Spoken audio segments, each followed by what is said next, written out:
Ya Allah, sampai kapan begini? Dulu warung ini ramai, sekarang jangankan pembeli, orang lewat pun tidak mau tengok. Apa salahku Tuhan? Aku tuh cuma mau cari nafkah halal. Tapi kenapa engkau malah memberiku rezeki yang seret begini? Semua yang kau perintahkan sudah kulakukan. Sedekah, beramal, zakat, semua sudah kulakukan. Tapi kenapa hidupku malah jadi susah kayak gini?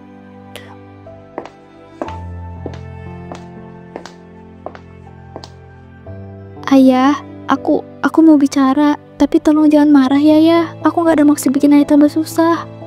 Apalagi Laras, pagi-pagi udah bikin kepala ayah itu makin berat. Belum cukup kamu membebani ayah terus. Ini ya, surat dari sekolah. SPP ku nunggak, kalau nggak dibayar minggu ini, aku bisa dikeluarin dari sekolah ya. 5 juta? Dari mana ya dari uang segitu? Kau pikir uang jatuh dari langit, ah? Ayah, aku nggak ada niatan nyusahin ayah. Aku cuma mau sekolah biar bisa bantu ayah nanti, biar kita nggak terus miskin.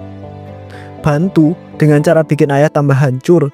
Kau itu malah nambah beban Laras. Sudah tahu keadaan kita itu lagi begini, masih juga maksa sekolah mahal-mahal. Kamu itu ngerti gak sih perasaan ayah yang tiap hari itu mikirin utang? Aku ngerti ya, aku ngerti banget. Justru karena aku ngerti, aku mau sekolah biar bisa angkat derajat kita.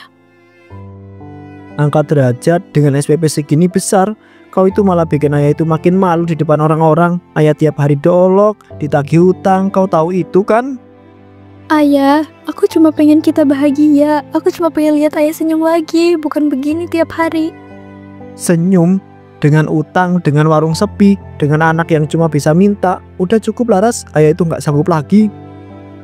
Ya Allah, apa salahku? Aku itu sudah kerja siang malam, kenapa tetap begini? Anak minta sekolah, istri minta belanja, utang makin numpuk. Hamba nggak sanggup lagi Tuhan, ya Allah. Kalau kau mau mengambil nyawaku, ambil saja sekarang. Asal jangan kau siksa aku itu begini terus. Kesulitan yang terus dirasakan oleh Pak Jaya membuatnya terpaksa menjadi buruh panggul dan mengerjakan pekerjaan apapun.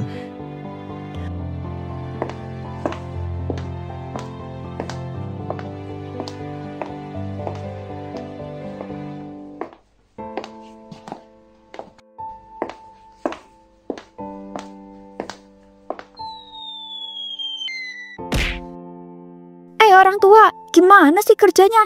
Baru kerja udah mau rubuh gitu. Bikin kerja orang jadi repot aja. Udah sana jangan bengong-bengong aja kayak orang goblok. Kerja lagi sana, angkat kantong semen yang ada di tempat lain. Maaf ya Bu, saya itu nggak sengaja. Tolong kasih saya itu kesempatan. Saya itu butuh pekerjaan ini buat bayar sekolah anak, buat makan keluarga saya. Kesempatan? Yang kemarin ngemis buat nyari uang dan kerja di sini siapa? Udah tahu tua malah maksa kerja di tempat angkat semen. Minggir-minggir sana, jangan bikin rusak proyek gua. Tolong maafkan saya Bu, saya itu minta maaf. Saya janji akan kerja lebih keras lagi dan lebih berhati-hati lagi. Tolong maafkan saya ya Bu, saya itu mohon kasih saya kesempatan lagi. Proyek ini tuh bukan tempat buat orang yang udah setengah mati kayak lo. Kalau lo masih nggak sadar diri juga dengan ucapan gue, lo pilih aja mati dengan cara mengenaskan atau cari kerja di tempat lain. Prak! Gejolak batin semakin dirasakan oleh Pak Jaya. Harga diri yang sudah diinjak-injak membuat Pak Jaya pergi dan mencari pekerjaan lain. Pak, Bu, ada yang butuh kuli? Mau disuruh angkut apa aja saya sanggup kok. Saya itu benar-benar butuh pekerjaan. Tolong kasih saya itu pekerjaan. Mau disuruh angkut apa aja saya sanggup kok. Saya itu benar-benar butuh pekerjaan. Tolong kasih saya itu pekerjaan. Permisi Bu, Ibu masih butuh buruh angkat barang nggak ya Bu? Kalau Ibu itu mau saya siap jadi buruh kuli panggul kok Bu. Waduh, udah penuh Pak lowongannya. Tolong saya ya Bu, tolong pekerjaan saya. Saya itu nggak mahal. Saya punya banyak anak-anak di sini. Mungkin lain waktu aja ya Pak, kalau nanti memangnya saya butuh. Berapa aja saya itu terima, asal Ibu mau mempekerjakan saya. Gak ada Pak, saya nggak buka lowongan lagi. Semua posisi udah diisi oleh orang-orang yang lain. Lain kali aja ya Pak, maaf banget ya saya belum bisa nerima Bapak. Ya Allah, kemana aku itu harus mengadu lagi ya? Rezeki seperti dikunci rapat, anakku butuh biaya, istriku butuh makan, aku harus bagaimana lagi coba? Pak Jaya kemudian pulang dengan keadaan yang menyedihkan. Saat ia sedang melamun dan bermain HP, Disitulah ia melihat iklan dari pinjaman online. Apa ini? Butuh uang 10 juta dan cair saat itu juga. Cukup dengan menggunakan foto KTP dan juga kakak. Bisa nikmati banyak uang selamanya. Seriusan ini yang nawarin aku itu iklan kayak gini? Ini jatuhnya pinjol bukan sih? Kalau nggak salah kan pinjol itu bunganya nyekek. Kalau aku itu minjem lewat pinjol, gimana aku itu bisa bayar hutang dan bunganya nanti ya? Tapi kalau aku itu nggak ngutang, aku itu nggak ada makanan untuk kedepannya. Ya Allah, aku itu harus bagaimana ini? Dengan keadaan terpaksa, Pak Jaya pun akhirnya melakukannya. Ampuni aku ya Allah, aku tahu ini dosa, tapi aku terpaksa. Aku itu cuma mau keluargaku nggak kelaparan. Alhamdulillah uangnya udah cair ya Allah. Dengan uang ini aku itu nggak perlu takut lagi untuk kedepannya. Semoga aja aku itu bersegera mendapat pekerjaan dan melunasi hutang-hutang ini nanti. Itulah keyakinan yang selalu muncul dari para pelaku pinjol. Namun pada kenyataan mereka tak akan pernah melunasinya. Beberapa hari kemudian, debt collector turun menghampiri Pak Jaya. Pak Jaya, keluar kau. Uang kami mana? Janji tinggal janji terus. Maaf Pak, saya itu belum ada uangnya. Kasih saya waktu, saya janji minggu depan pasti. Minggu depan ini, minggu depan terus. Dengar ya Pak, dengar ya Pak tua. Minggu depan uang itu nggak ada. Anak istri kau yang akan kami ambil buat bayar utang. Jangan Pak, jangan sentuh keluarga saya. Kasih saya waktu sedikit lagi, saya mohon. Besok 1 hari lagi, kalau tidak habis kalian semua. Apalagi yang harus saya lakukan ya? Apalagi kalian itu akan benar-benar tamat kalau nggak segera menyelesaikan masalah ini. Habis sudah hidupku ini. Di tengah kesulitan itu Pak Jaya berusaha mencari jalan keluar dengan menemui temannya untuk mencari solusi. Aku itu benar-benar nggak tahu harus bagaimana lagi.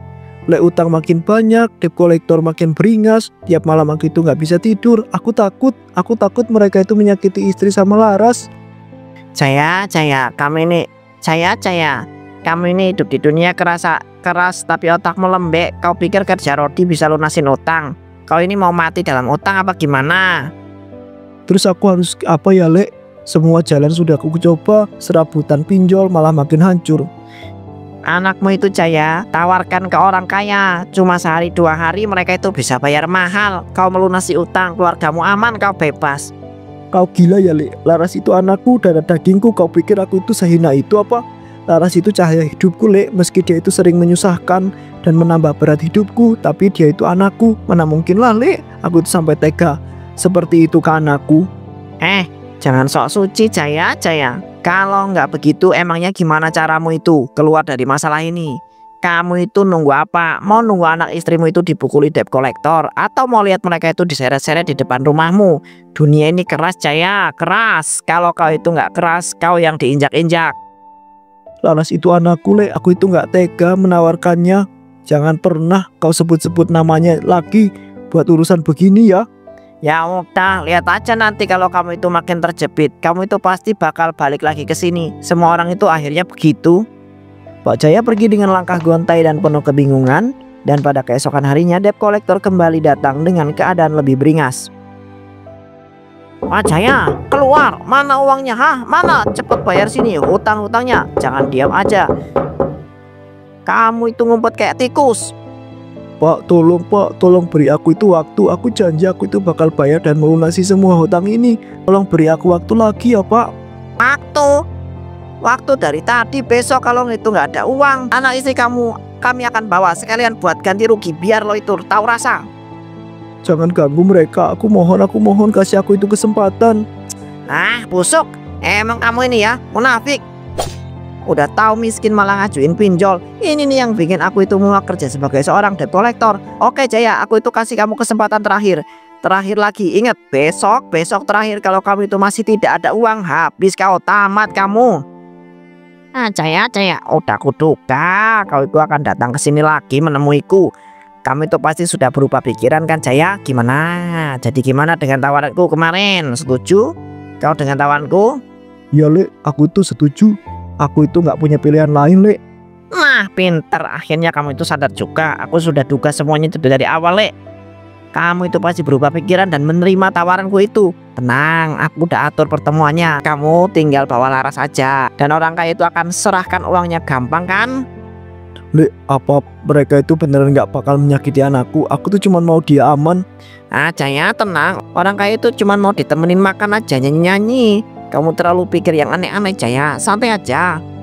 Dan tak lama kemudian Laras pun dibawa oleh bapaknya sendiri untuk melunasi semua hutang-hutang itu. Jaga anak saya baik-baik ya Pak. Saya titip anak saya sama Bapak. Tolong jangan sakiti dia dan jangan bertindak yang aneh-aneh sama dia.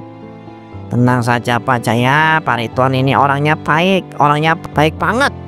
Saya berani jamin kalau anak Bapak Jaya itu diserahkan ke dia pasti senang karena dimanjakan dan dijaga dengan penuh hati. Ayah, jangan ya. Jangan serahin aku takut. Maafkan ayah ya nak, ayah nggak punya pilihan lain demi kita semua. Oh iya, sesuatu dengan perjanjian ya Pak. Ini uang yang dijanjikan setelah tawaran. Ini Bapak terima, tenang saja, jumlahnya pas kok. Dan Pak Ridwan bakal mengembalikan Laras sesuai dengan waktunya.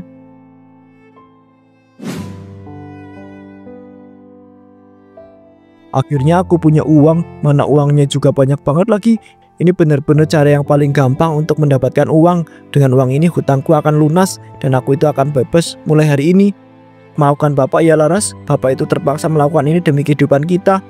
Sejak saat itu bukannya bertaubat dan mencari penghasilan lain, Pak Jaya kemudian semakin menjadi-jadi dan terus ketagihan untuk memberikan anaknya itu. Seminggu kan, jangan lupa bayaran sisanya ya Pak, saya sudah percaya sama Bapak. Tenang Jaya, uang itu pasti sampai. Kau itu nggak usah rugi kok. Kamu itu nggak akan rugi sepeser pun. Ayah, jangan ya. Aku mohon, aku takut ya. Jangan bikin malu ayah ya, ini demi kita semua Laras. Sudah, ikut saja. Ya Allah, jangan biarkan aku hancur seperti ini. Aku mohon, tolong aku. Banyak, cepet, ini baru namanya rezeki. Aku itu bisa bayar semua hutang, aku bisa tenang sekarang. Pak, sampai hati kamu melakukan ini ke anakmu sendiri. Laras itu darah daging kita, Pak. Kamu sudah buta karena uang. Sadarlah sebelum ajab datang. Azab dari mana? Ini semua salah dia. Kalau dia itu nggak maksa sekolah mahal, aku itu nggak akan serendah ini. Semua itu ya gara-gara dia. Jangan salahkan Laras, Pak. Laras cuma ingin kita bahagia. Dia anak yang baik, Pak. Kenapa kamu tega? Cukup, aku tahu apa yang aku lakukan. Jangan ikut campur, biar aku yang tanggung semua ini. Pak, berhenti, sadarlah. Demi Allah, aku mohon cari rezeki yang halal, Pak. Jangan anak kita. Sudah, jangan ikut campur, aku tuh capek. Miskin terus, aku itu mau hidup enak sekarang. Laras kian sengsara selama menjalani kehidupan di rumah orang. Dirinya sering dipukuli majikan karena menolak disuruh mendekat. Bahkan dilakukan dengan tidak manusiawi. Coba buka pintunya, dasar budak gak tahu diuntung. Kamu itu mau bikin aku itu marah, ha? Ya Allah, kuatkan aku, tunjukkan jalan keluar. Aku ingin pulang, aku ingin bebas. Ampun, Pak. Saya mohon, jangan paksa saya lagi. Biarkan saya pergi, saya nggak kuat. Berani kau melawan aku? Kau pikir siapa yang kasih makan kamu itu, ha? Cepat buka. Nggak kuat, aku nggak kuat lagi, ya Allah. Aku nggak kuat menjalani hidup seperti ini. Daripada aku terus disiksa dan diperlakukan kayak binatang, lebih baik aku pergi aja dari sini. Dengan segala upaya Laras mencoba kabur dari sana. Dia pergi ke kantor polisi untuk meminta pertolongan. Ya Allah, tolong aku, jangan biarkan aku mati begini. Tunjukkan aku jalan, ya Allah. Tolong saya disiksa, tolong saya nggak tahan lagi. Astagfirullah. Nah, tenang dulu ya, duduk di sini, ceritakan pelan-pelan, kami akan bantu. Saya dipaksa kerja di rumah orang kaya. Saya dipukul, saya disuruh layani hal-hal yang gak senonoh. Saya mohon, selamatkan saya. Cepat siapkan tim, kita ke rumah anak ini dan panggil mobil untuk menjemput orang tuanya. Ini sudah keterlaluan. Polisi langsung bergegas pergi ke rumah Pak Jaya saat itu juga.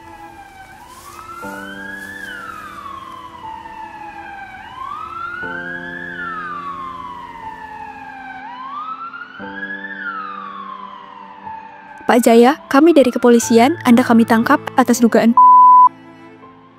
Tidak Bu, ini semua salah paham. Saya itu cuma mau nolong keluarga saya. Saya itu terpaksa, saya itu nggak ada maksud untuk membuat anak saya itu seperti ini. Demi keuntungan semata. Tolong jangan tangkap saya Bu, saya itu nggak bersalah. Ayah, kenapa ayah tega? Kenapa ayah tega hancurin hidup aku? Aku anak ayah. Laras, maafin Bapak ya. Bapak itu mau kita itu bisa hidup. Bapak itu nggak mau lihat kalian itu kelaparan. Pak Jaya, semua orang punya masalah, tapi tidak dengan ini sudah melanggar hukum. Astagfirullah, tega amat ya. Bapak macam apa itu? Tega banget sama darah dagingnya sendiri. Ampuni aku ya Allah, aku itu dibutakan dunia. Aku itu telah menghancurkan hidup anakku sendiri. Aku hancur. Ayah, semoga Allah ampuni ayah. Aku tetap sayang ayah meski ayah salah. Istriku, Laras, maafin aku ya. Aku udah menghancurkan kebahagiaan kita. Aku ayah yang gagal, aku suami yang durhaka. Aku itu buta karena dunia.